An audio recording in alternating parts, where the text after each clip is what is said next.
The idea came to Dr. Elena Mercer on a cold winter evening, as she sat alone in her office, watching the snow fall outside her window. For years, she had been collecting stories from patients who had experienced clinical death before being resuscitated. The similarities in their accounts fascinated her. The tunnel of light, the feeling of peace, the sense of floating above their bodies. As a neurologist who specialized in brain activity during trauma, she wondered if there was a way to actually capture what happens in those moments after life ends. Elena pushed her glasses up and took a sip of her now cold tea.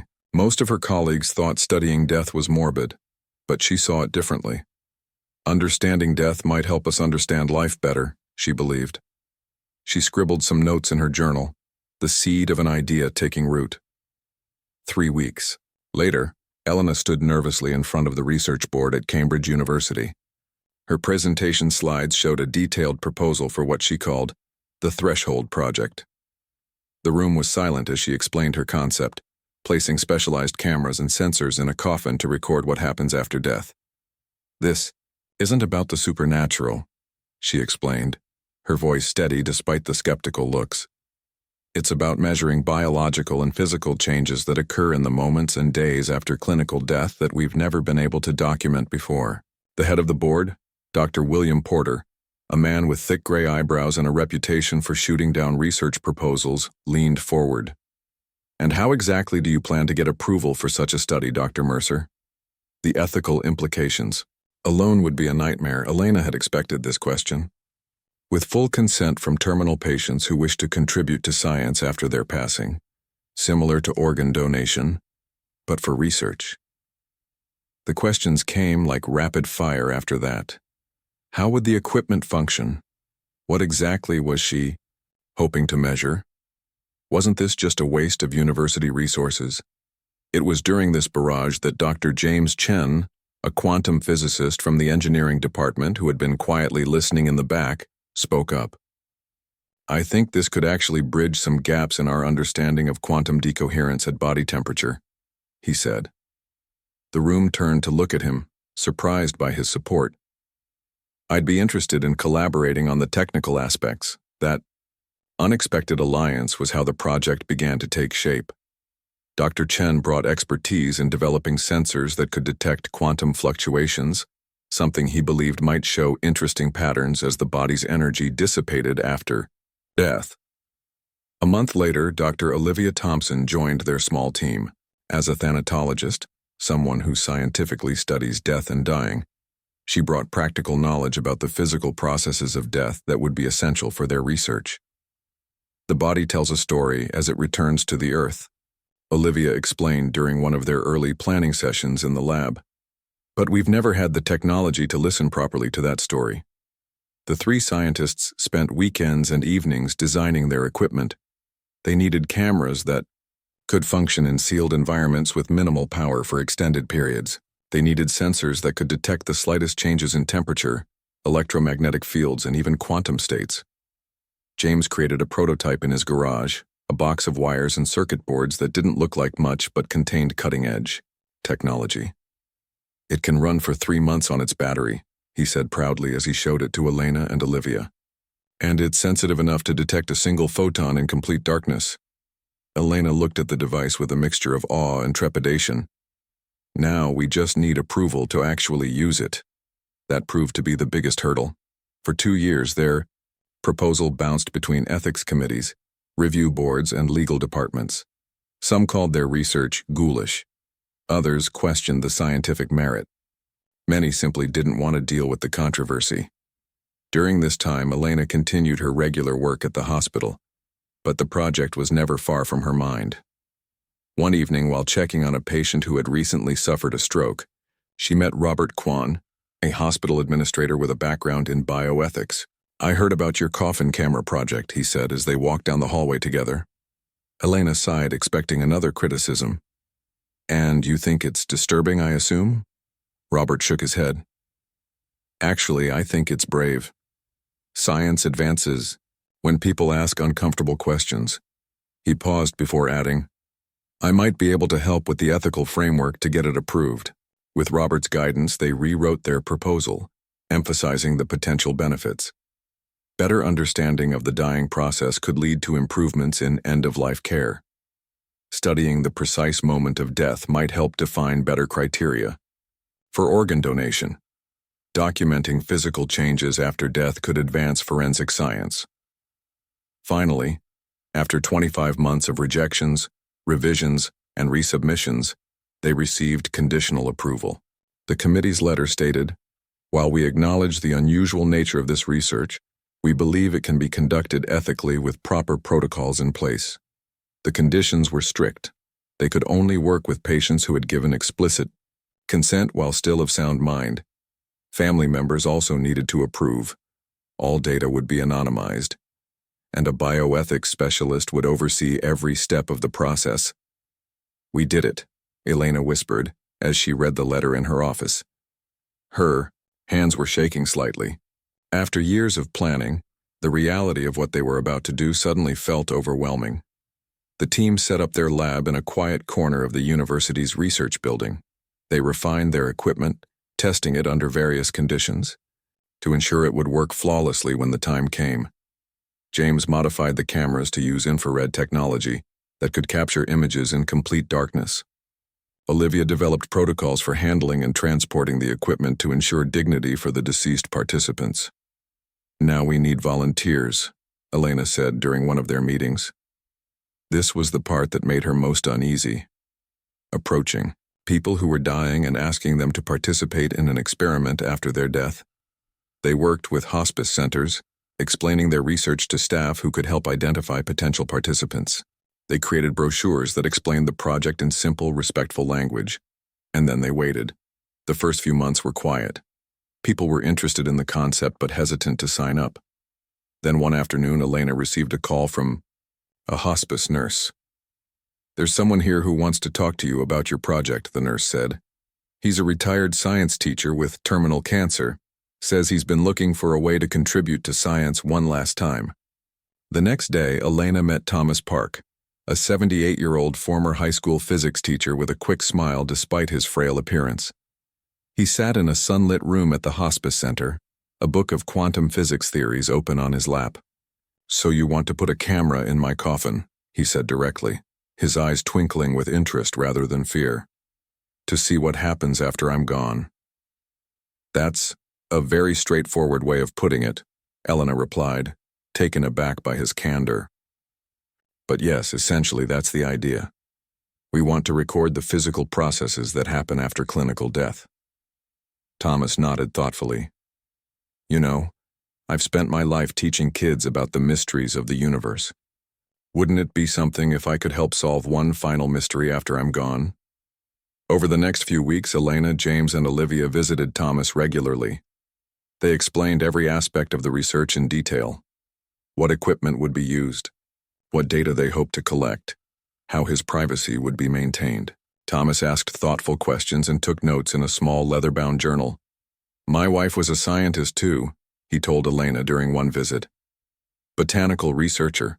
She passed 3 years ago. She would have loved this project. The idea that death itself could be studied, observed, measured." As Thomas's condition worsened, the team prepared their equipment. They worked with a local funeral home to modify a casket that could house their sensors and cameras without being visible. From the outside, everything was designed to be minimally invasive while collecting maximum data. "Are you nervous?" Olivia asked Elena as they calibrated the sensors in their lab. Elena considered the question carefully. "Not about the science," she finally answered. "I'm nervous about what this means. For us as researchers, for how people might view our work. No one has ever done this before." "That's what makes it important," James said, looking up from the circuit board he was adjusting. "We're asking questions no one else has had the courage to ask." The day came when the hospice called to inform them that Thomas had entered his final stage. The team went to say their goodbyes, bringing a small model of their equipment to show him one last time. Despite his weakness, Thomas's eyes lit up when he saw them. "The explorers arrive," he whispered with a smile, "ready to map the undiscovered country." Elena held his hand gently. "We want to thank you, Thomas. Your contribution to science is immeasurable." Thomas shook his head slightly. "No need for thanks. Just promise me one thing. Whatever you find, good or bad, expected or surprising, share it with the world. Knowledge deserves to be free. 3 days later, Thomas passed peacefully in his sleep. The team's work was just beginning. The morning of Thomas's funeral was overcast with gray clouds hanging low in the sky. Elena stood a respectful distance from Thomas's family as they gathered around the gravesite. She felt like an intruder in their grief, even though they had all given their blessing for the research. Thomas's daughter, Lynn, approached Elena after the service. "Dad was so excited about being part of your project," she said, wiping away a tear. "He kept telling everyone at the hospice that he was going to make one last contribution to science." Elena nodded, her throat tight. "He was remarkable. The way he faced this, that was Dad." Lynn smiled sadly. "Always curious, never afraid." She squeezed Elena's hand. "Please let us know what you find." He would have wanted to know. Back at the lab, James and Olivia were making final checks on the data stream. The funeral home had activated their equipment after the service before the burial. Now, encrypted information was flowing into their secure servers. "It's working," James said, his voice hushed as if they were in a library. "All systems are online." Olivia studied the first readings. Temperature is registering at 16.8 degrees Celsius. Electromagnetic activity is within expected parameters. The cameras are capturing clear infrared images. Elena pulled up a chair and stared at the screens. The images showed the interior of the coffin, dimly lit by the infrared cameras. Thomas's body lay peacefully, just as they had last seen him. It felt surreal to be watching this, even though they had prepared for months. "Now we wait," she said quietly. They had set up a rotation schedule. Someone would monitor the equipment at all times, though they had automated alerts for any significant changes. They had no idea what to expect or when. This was, after all, uncharted territory. The first 24 hours showed only what they had anticipated: gradual temperature changes, expected alterations in the electromagnetic field generated by the breakdown of cellular structures. The cameras recorded no movement except the subtle shifts caused by decomposition processes. On the second day, Elena was alone in the lab, reviewing the night's data, when Professor Richard Nakamura, head of the neurology department, stopped by. "I heard your project finally got underway," he said, leaning against the doorframe. His tone was neutral, but Elena knew he had been one of the skeptics. "Yes, we're collecting data now," she replied, gesturing to the screens. Richard stepped closer, curious despite himself. "And what have you seen so far?" "Exactly what conventional science would predict," Elena admitted. "But it's early yet." Richard studied the readings for a moment. "You know, when you first proposed this, I thought it was a waste of resources." He paused. "I'm still not convinced it isn't, but I respect the methodical approach you've taken." Elena smiled slightly. "High praise indeed coming from you." He shrugged. "Just don't let this obsession with death consume you. There's important work to be done with the living, too." With that, he left, leaving Elena to wonder if there had been a note of concern in his voice. That evening, as she was preparing to hand over monitoring duties to James, she noticed something odd in the electromagnetic readings. A brief spike that didn't fit the pattern they'd been seeing. "Could be a glitch," James said when she pointed it out. "Or maybe some interference from nearby electrical sources." Elena frowned. "The equipment is shielded against external interference." "Let's flag it and see if it happens again," James suggested. One anomaly doesn't mean much. But by midnight, they had recorded 3 more similar spikes. Olivia came in early, alerted by their messages. "The pattern is too regular for random interference," she said, analyzing the data. "Every 90 minutes approximately, almost like a sleep cycle," Elena finished. "But that's impossible." James adjusted his glasses. "All brain activity ceases after death. There's no physiological mechanism that could create these kinds of patterns." They stared at the readings, puzzled by what they were seeing. The spikes weren't large, but they were distinctive and, most troublingly, they seemed to be growing, more pronounced with each occurrence. "Let's check the cameras," Elena suggested. "See if there's any visible change during these spikes." They reviewed the footage from the last spike. The infrared images showed nothing unusual, just Thomas's body, now beginning to show the inevitable signs of decomposition. But when they enhanced the images and applied specialized filters, they noticed something strange, a faint luminescence around the area of the head, barely perceptible even with their sensitive equipment. "That could be a chemical reaction from decomposition," Olivia said, but she didn't sound convinced. "We need more data," James insisted. "Let's not jump to conclusions." By the third day, the spikes had become even more pronounced, and the luminescence was clearly visible in the enhanced images. The team barely left the lab, taking turns napping on the small couch they had brought in. They ordered food delivery and spoke in hushed tones as if afraid to disturb what they were witnessing. Word had begun to spread through the university that something unusual was happening with the Threshold project. Colleagues started finding excuses to stop by the lab, curious about the rumors. Dr. Helen Watson, a quantum physicist who had worked with James in the past, studied their data with growing excitement. "These patterns," she said, pointing to the quantum fluctuation readings, "they're not random. There's a coherence here that shouldn't exist in a system experiencing entropy." "What are you suggesting?" Elena asked. Helen hesitated. "I'm not suggesting anything yet, but organized quantum patterns usually indicate some kind of information processing. The implication hung in the air, unspoken but unavoidable, something like thought." That evening, Elena sat alone in the lab, watching the latest readings. The spikes were now occurring every 45 minutes and lasting longer. The luminescence had taken on a faint bluish tint in the enhanced images. Her phone rang, startling her. It was Lynn, Thomas's daughter.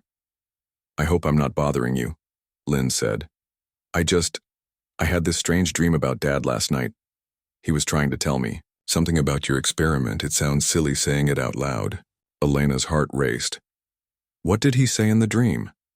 "That's the strange part," he said. "Tell them to look for the light between the waves." "Does that mean anything to you?" Elena gripped the phone tighter. They hadn't released any details about the luminescence they were observing. "It might," she said carefully. "Lynn, would you mind coming to the lab tomorrow? I'd like to show you something." After hanging up, Elena reviewed the data again with new eyes.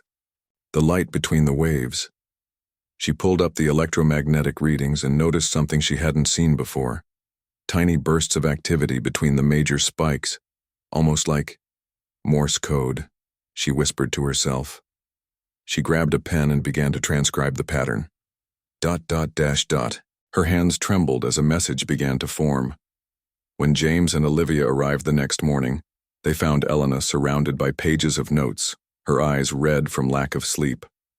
"I think we're receiving a message," she said without preamble. James looked concerned. "Elena, you need to rest. You're starting to see patterns that aren't—" "Look at this," she interrupted, shoving her notes toward him. "I've isolated the secondary pulses between the main spikes. They follow a pattern that corresponds to letters." Olivia leaned over the papers. "What does it say?" "It's not complete," Elena admitted. "But what I have so far is not end, only change."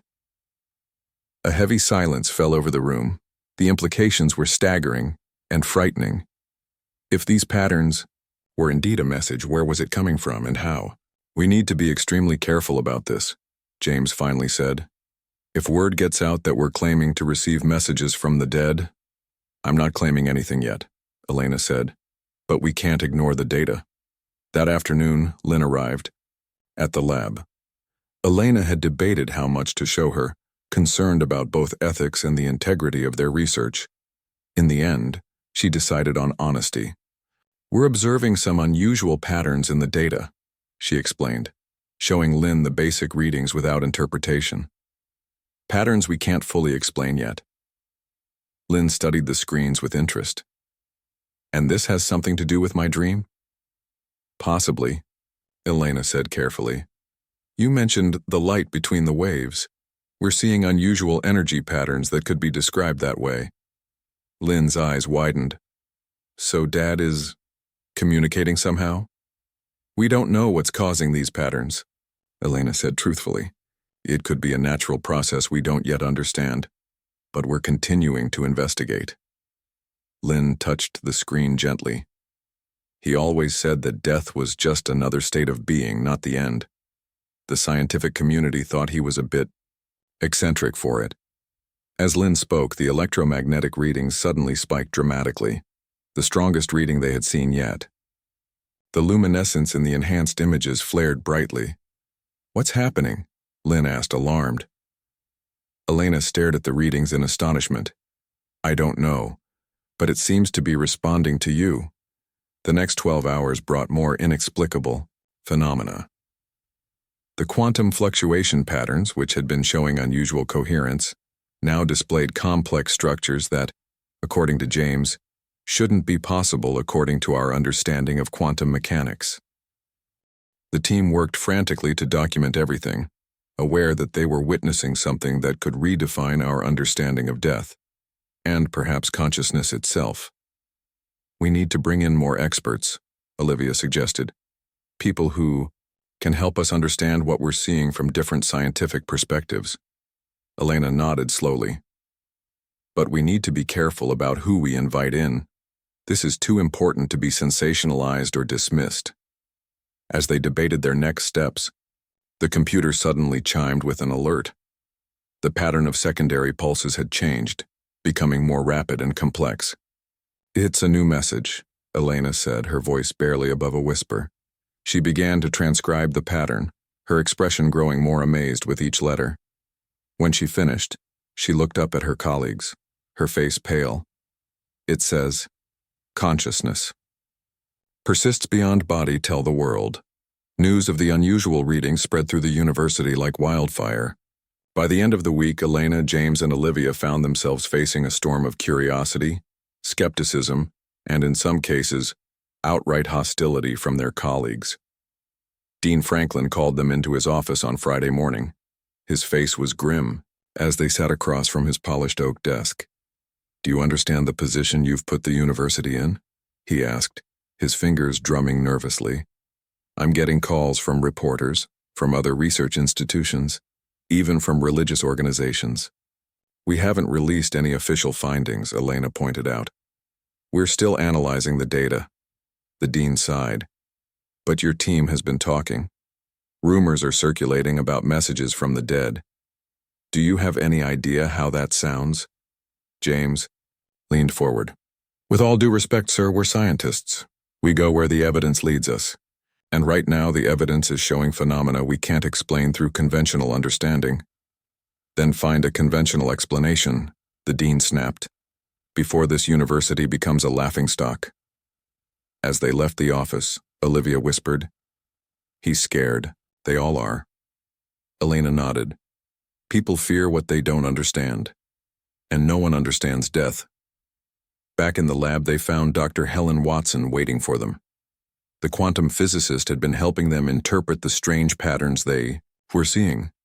I've been running simulations based on your quantum fluctuation data, she said without preamble. The results are, well, they're impossible. That word keeps coming up, James said with a tired smile. Helen pulled up a complex three-dimensional model on her laptop. These patterns show a level of organization that increases over time. In any natural system, entropy should increase. Things should become more disordered, not less. What are you saying? Elena asked. I'm saying that whatever is creating these patterns is working against the fundamental laws of thermodynamics. It's like watching water flow uphill. They stared at the model, its swirling colors representing quantum states that, according to everything they knew about physics, shouldn't exist. There's more, Helen continued. I've analyzed the energy requirements to create these patterns. It would take more energy than was present in Thomas's body at the time of death. So where is the energy coming from? Olivia asked. Helen shook her head. That's the million-dollar question. The communication patterns had continued, becoming more complex and frequent.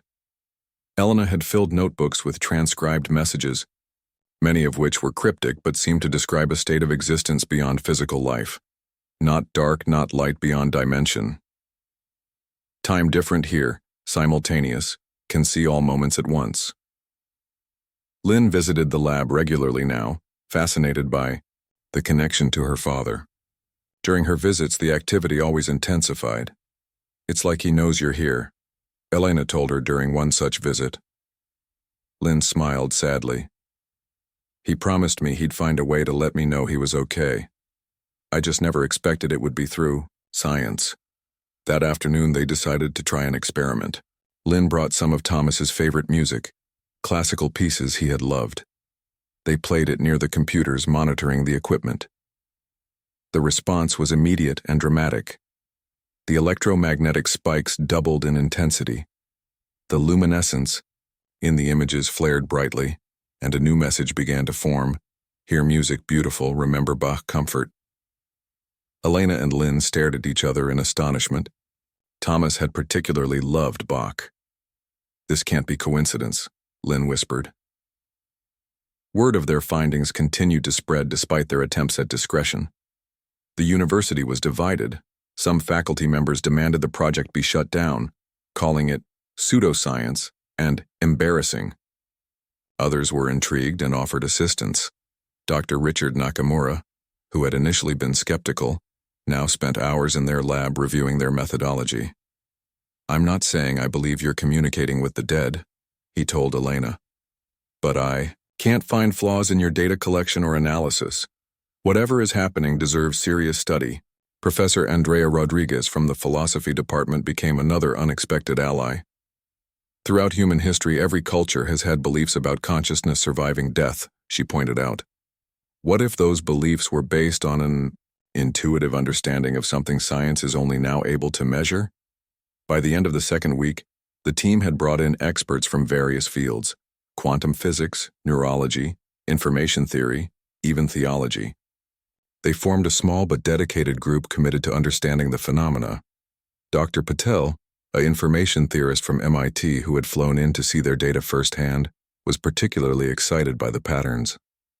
"These structures," he said, pointing to the quantum readings, "they resemble neural networks, the way information flows in a living brain.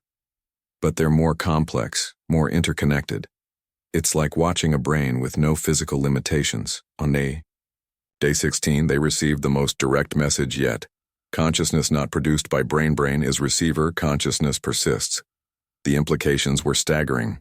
If consciousness wasn't created by the brain but merely received by it, like a radio picks up signals, then the death of the brain wouldn't necessarily mean the end of consciousness. Elena found herself staying later and later at the lab, sometimes sleeping on the couch rather than going home. The messages had become a sort of obsession for her. She felt like she was standing at the edge of a vast new understanding, glimpsing something profound about the nature of existence. One night, as she dozed off on the couch, she had a vivid dream. She was in a vast space filled with soft blue light. Thomas stood before her, looking younger and healthier than she had ever seen him. "You're doing well," he said, his voice echoing strangely. "But you're only seeing the surface." "What do you mean?" Elena asked. "What are we missing?" Thomas smiled. "You're trying to understand this new state through the lens of the old one. It's like trying to explain color to someone who's only seen in black and white." Elena woke with a start. The lab was dark, except for the glow of the monitors. On the screen, a new message was forming. "Dreaming together, boundary thin during sleep." She sat up, her heart pounding. Had she just communicated with Thomas in her dream? Or was her subconscious creating scenarios based on the messages they'd been receiving? The next morning, she recounted the dream to James and Olivia. "The mind can play tricks when we're immersed in something like this," James said gently. "But what if it wasn't just a dream?" Elena insisted. "What if consciousness can interact directly with consciousness without physical means?" Olivia looked thoughtful. "It would explain why the signals get stronger when Lynn is here. Emotional connection might facilitate communication." They decided to test the theory. They invited Lynn back to the lab and asked her to try to communicate directly with her father through thought. While she sat quietly, focusing her thoughts, they monitored the equipment. The readings went off the charts. The luminescence in the images formed patterns that almost looked like writing. And the messages came faster than they had ever seen. Here. You, Lynn, love continues beyond form. Tell Michael forgive himself, I understand. Time different here. No separation, really. Lynn gasped. Michael is my brother. He and Dad had a fight the week before Dad got his diagnosis. Michael never got to properly reconcile with him. He's been carrying that guilt. The team looked at each other in stunned silence. This was specific, personal, information that none of them had known. As they were processing this breakthrough, there was a knock at the lab door. Dean Franklin stood there with two men in suits. Dr. Mercer, I'm afraid I need to speak with you and your team immediately, he said, his expression grave. These gentlemen are from the university's legal department. The atmosphere in the room grew tense as the dean explained the situation. The university board is concerned about the direction of your research and the attention it's receiving. They've voted to suspend the project pending a full review. They can't do that, Elena protested. We have approval. We have consent from the family. The approval was for a scientific study of physical processes after death, one of the lawyers interrupted. Not for claimed communication with the deceased. That falls outside the parameters of your approved research. We're not claiming anything yet, James argued. We're documenting unexplained phenomena and forming hypotheses. That's how science works. The second lawyer cleared his throat. There's also the matter of potential psychological harm to the family members involved. If you're giving them false hope of communication with deceased loved ones, it was my father's wish to participate in this study, Lynn interrupted from where she'd been sitting quietly, and these messages have brought me comfort, not harm. I have a right to know what's happening. The debate continued for over an hour. In the end, they reached a compromise. The project would continue for one more week, during which time a panel of independent scientists would review all their data and methods. After that, the university would make a final decision about the project's future. As the dean and lawyers left, Elena turned to her team. 1 week. We need to make it count. Little did they know that the most astonishing discoveries were yet to come. With only a week to gather conclusive evidence, the team worked around the clock. They brought in additional equipment, refined their measurement techniques, and invited select experts to verify their findings independently. Dr. Chen from Princeton University arrived on Monday morning, carrying advanced quantum measurement, tools that weren't available at Cambridge. A renowned skeptic who had debunked several paranormal claims, he approached their data with professional suspicion. I need to calibrate my own equipment, he insisted, and I'll need to check for any external influences that might be affecting your readings. Elena welcomed his skepticism. That's exactly what we want. If there's a conventional explanation we've missed, we need to know. Dr. Chen spent the day setting up his equipment and running baseline tests. By evening, his professional demeanor had given way to puzzled interest. Your shielding is actually better than I expected, he admitted as they reviewed his initial findings. I'm not detecting any external interference that could account for these patterns. James nodded. We've ruled out electrical anomalies, geomagnetic influences, even cosmic ray activity. Whatever is generating these readings is coming from within, the coffin itself. The next morning, they received an unexpected visitor. Michael, Lynn's brother, had flown in from Seattle after hearing about the messages mentioning him. I didn't believe Lynn when she told me, he said, his voice tight with emotion. It sounded crazy, but I had to see for myself. Elena explained their findings carefully, showing him the data without making any definitive claims about its source. Michael listened intently, occasionally asking surprisingly technical questions. I work in computer science, he explained when James commented on his knowledge. Pattern recognition algorithms specifically. These sequences don't look random to me. They invited Michael to sit with Lynn during the next communication attempt. As the siblings sat together, holding hands and focusing their thoughts on their father, The equipment recorded the strongest signals yet. The message that came through was lengthy and deeply personal. Michael Lynn together. Good remember fishing trip, Alaska dad's watch and blue box attic gift for grandson when ready. No regrets our arguments. Made us both stronger, love transcends form. Michael's face went pale. The watch, he whispered. Dad's gold pocket watch. He always said he wanted my son to have it someday, but after he died, we couldn't find it anywhere. You have a son? Elena asked. Michael nodded. He's 2. Dad only met him once, just before he got sick. Lynn squeezed her brother's hand. We never checked the attic storage. There is a blue chest up there with Dad's old Navy things. Dr. Chen, who had witnessed the whole exchange, looked troubled. This is difficult to explain through conventional means, he admitted. The specificity of the information, combined with the quantum coherence patterns, he trailed off, staring at his instruments. Later that day, Lynn called from her father's house. Her voice was shaking with excitement. We found it. The watch was exactly where he said, in a blue box in the attic. Michael is, well, he's sitting down trying to process this. The discovery of the watch created a stir among the scientific observers. It was one thing to record unusual patterns that might be interpreted as messages. It was another to receive verifiable information that none of the researchers could have known. Dr. Patel, the information theorist, suggested a new experiment. If we're really dealing with a conscious entity communicating through quantum means, let's test its ability to access information beyond what Thomas knew in life. They devised a simple test. They would generate a random number and display it in the lab, then ask for that number to be relayed through the communication channel. No one would visit the gravesite, eliminating any possibility of conventional transmission. The first attempt failed. The second produced a number that was close but not exact. On the third try, however, the message came through crystal clear. Number is 731529. Difficult to perceive your reality now. Different vibration. Elena checked the display. 731529. An exact match. They repeated the experiment with different types of information. Colors, shapes, words in foreign languages. The success rate wasn't perfect, about 70%, but it was far beyond what could be explained by chance. It's as if we're dealing with a consciousness that can sometimes peek into our reality, Olivia suggested, but has difficulty maintaining that connection.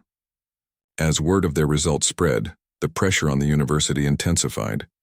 Religious groups protested outside the campus, some claiming the research was blasphemous, others saying it validated their beliefs. Scientific publications began requesting interviews. A major news network ran a segment questioning whether Cambridge was engaging in fringe science. Dean Franklin called Elena into his office again, looking even more harried than before. The board is splitting down the middle, he told her. Half want to shut you down immediately.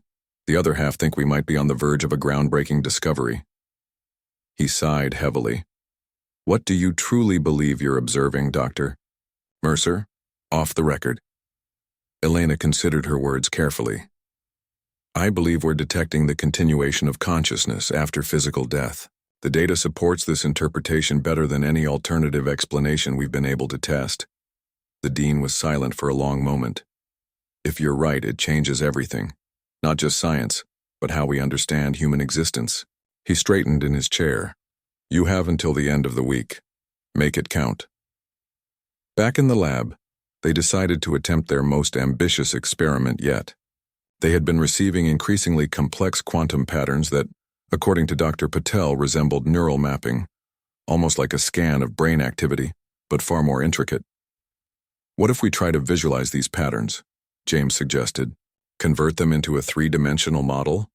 Working through the night, they developed an algorithm that could translate the quantum data into visual form. By morning, they had created a rudimentary 3D rendering of the patterns. What they saw left them speechless.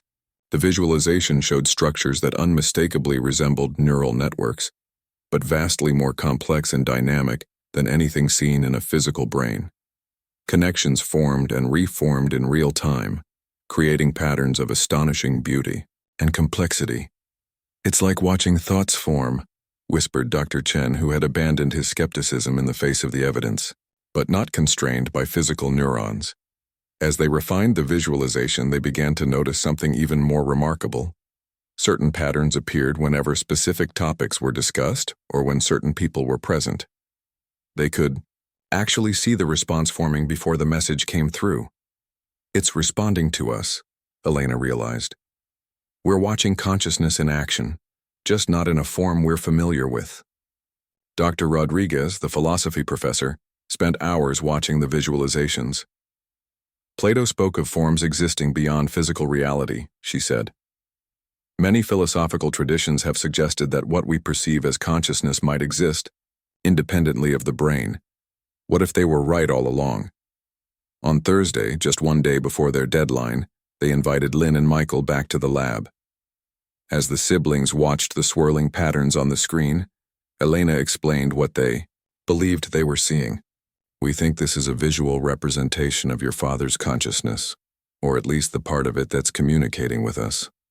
Michael stared at the patterns. Can he see us? Hear us? We believe so, James said. The patterns change when you speak. Lynn reached out toward the screen, tears in her eyes. Dad? Are you really there? The patterns on the screen surged and swirled, forming new connections with remarkable speed. A message appeared. Always here different now, but still me love doesn't end. As Lynn and Michael watched, the patterns began to pulse with a soft blue light, the same blue that Elena had seen in her dream. The visualization expanded, becoming more complex and beautiful. Suddenly, all the monitors in the lab flickered. The equipment readings spiked dramatically. The visualization grew brighter, its patterns more intricate.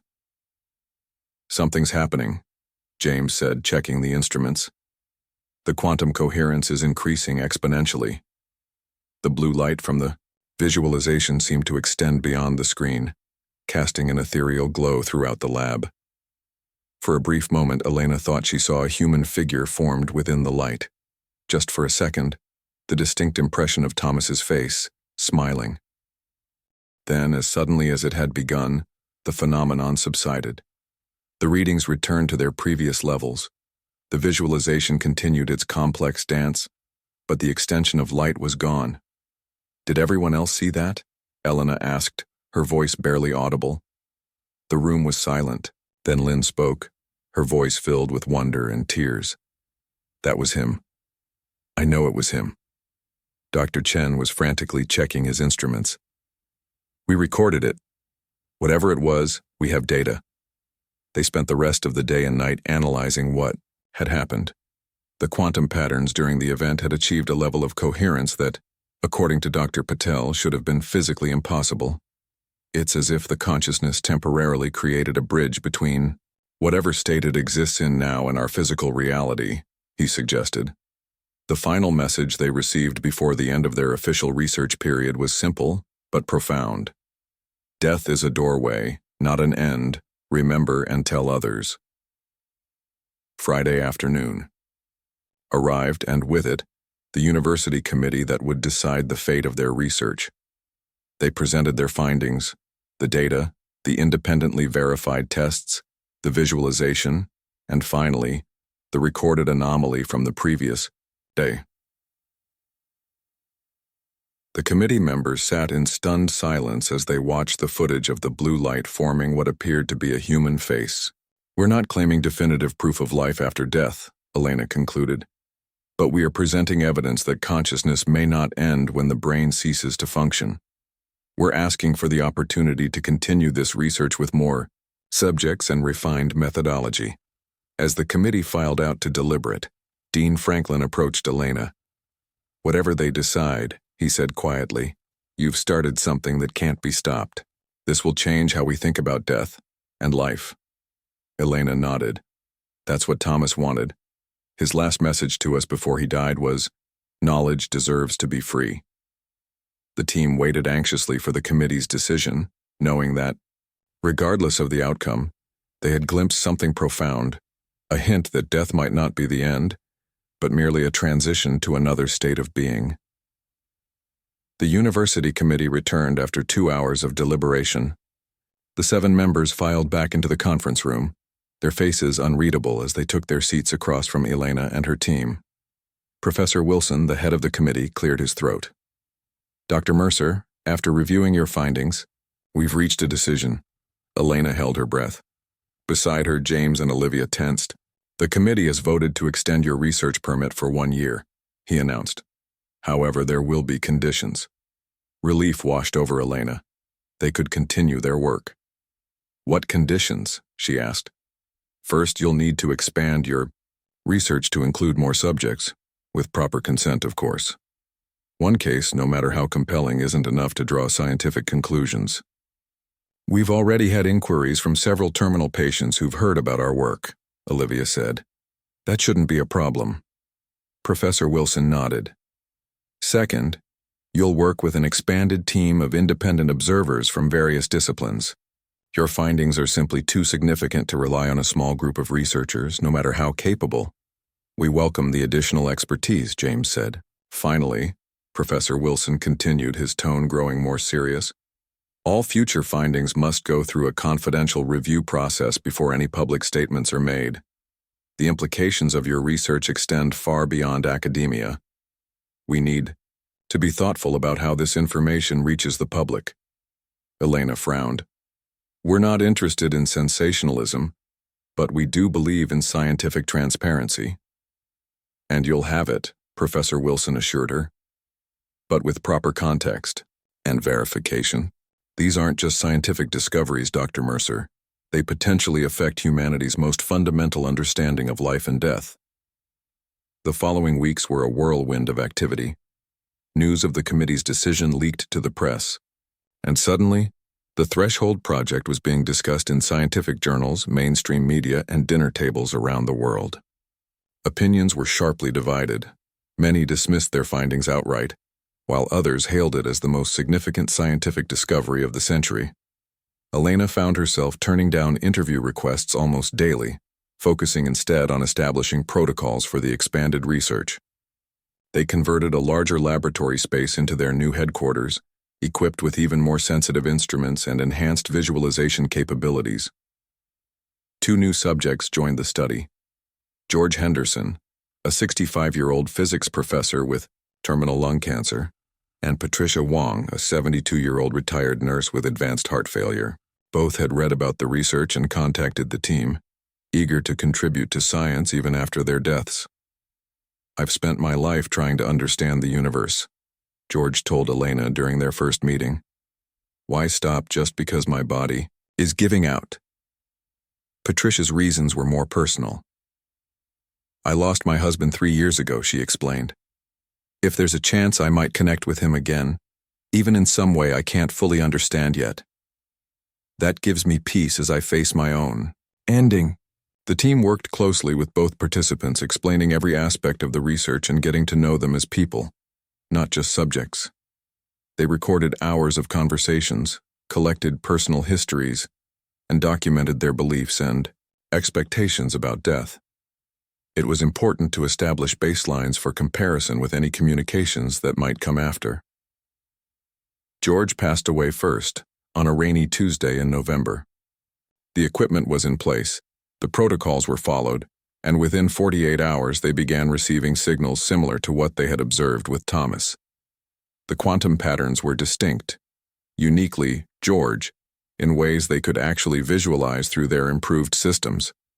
The messages that came through reflected his personality, precise, sometimes humorous, often focused on the physics of what he was experiencing. Fascinating non-locality, real experiencing quantum entanglement directly. Time not linear here. Observer. Effect fundamental. Tell my students consciousness collapses wave function. 3 weeks later, Patricia also passed. Again, they detected distinct patterns but with interesting differences.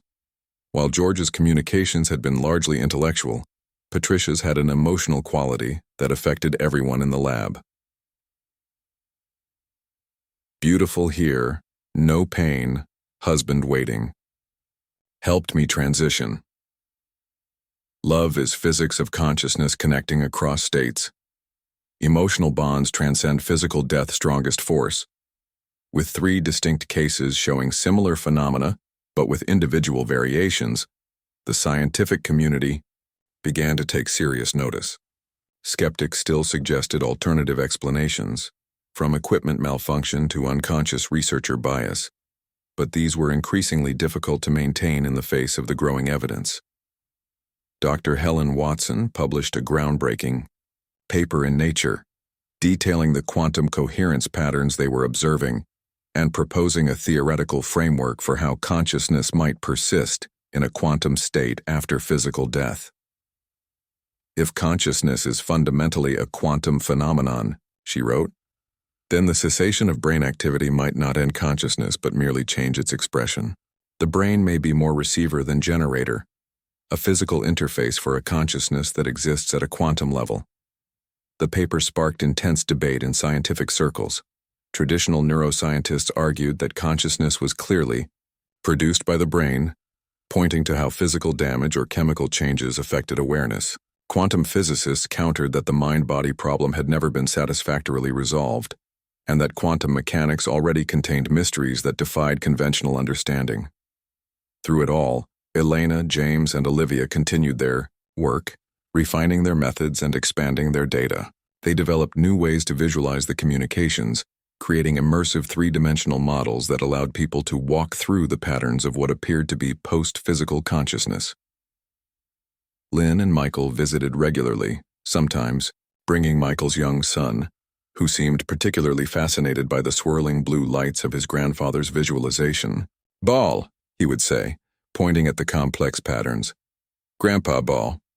One day, as the child watched the visualization, the patterns suddenly shifted, forming simpler, almost playful configurations. A message came through. "Hello, little one, see. You growing strong love transcends." The toddler laughed and clapped his hands as if he understood perfectly.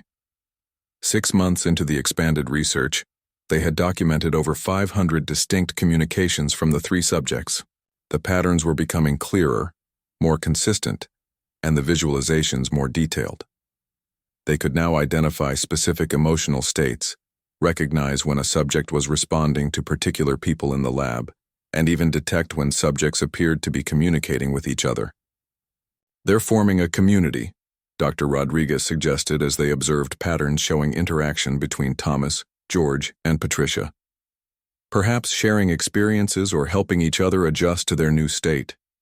The implications of their findings were profound and far-reaching. If consciousness continued after death, what did that mean for human understanding of existence? How might it affect everything from religious beliefs to end-of-life care? Elena found herself contemplating these questions late one night in the lab, watching the beautiful, complex patterns of what might be Thomas's thoughts. She had grown familiar with his particular signature, the way his patterns swirled and connected, different from George's precise geometries or Patricia's flowing, harmonic structures. "What are you trying to tell us?" she whispered to the screen. As if in response, the pattern shifted, forming a message. Not end of life, just change like caterpillar to butterfly, different expression, same essence. 1 year after their research began, the team presented their findings at an international conference on consciousness studies. The auditorium was packed with scientists, philosophers, religious leaders, and media from around the world. Elena stood before them, a comprehensive visualization playing behind her. "What we're presenting today isn't just a scientific finding," she began. "It's an invitation to reconsider our most basic assumptions about life and death." She showed them the data, hundreds of documented communications, consistent patterns unique to each individual, verified information that couldn't have been known to the researchers, and most compelling of all, the visualization of what appeared to be consciousness freed from physical constraints. "We're not claiming to have proven life after death in any traditional sense," she emphasized. "We're simply presenting evidence that what we call consciousness may not be extinguished when the brain ceases to function. Instead, it may transition to a different state, one that operates according to quantum principles we're only beginning to understand." The questions from the audience were thoughtful, probing, sometimes skeptical, but respectful. The tone had changed from dismissive to curious. Scientists who had initially rejected their findings were now asking how they could replicate the experiments. After the conference, the research expanded globally. Labs in Tokyo, Stanford, and Berlin began their own studies using the protocols developed by Elena's team. New cases were documented with similar results, each adding to the growing body of evidence. The public response was complex and varied. Some found comfort in the findings, especially those grieving loved ones. Others struggled to reconcile the research with their religious beliefs. Many simply watched with fascination as science ventured into territory long reserved for faith and philosophy. For Elena, the most powerful moment came during a private demonstration for families of their research subjects.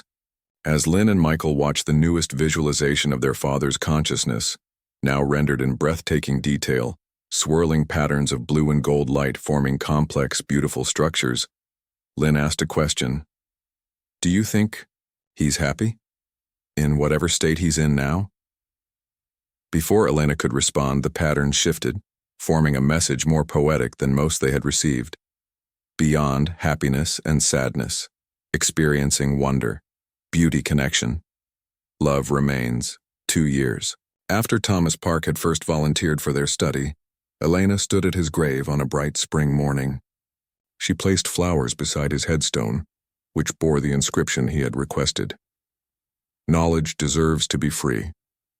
We're keeping our promise," she said softly. "The world is beginning to understand what you helped us discover." As she spoke, she felt a gentle breeze, almost like a caress, and for just a moment thought she saw a shimmer of blue light in the air. The Threshold Project had begun with a simple question about what happens after death. It had led to a profound realization. Perhaps death was not an ending but a transition, not a wall but a doorway. And through that doorway, consciousness continued its journey in forms we were only beginning to comprehend. Elena smiled as she turned to leave. Thomas had been right all along. Death was indeed the undiscovered country, and they had taken the first steps toward mapping it.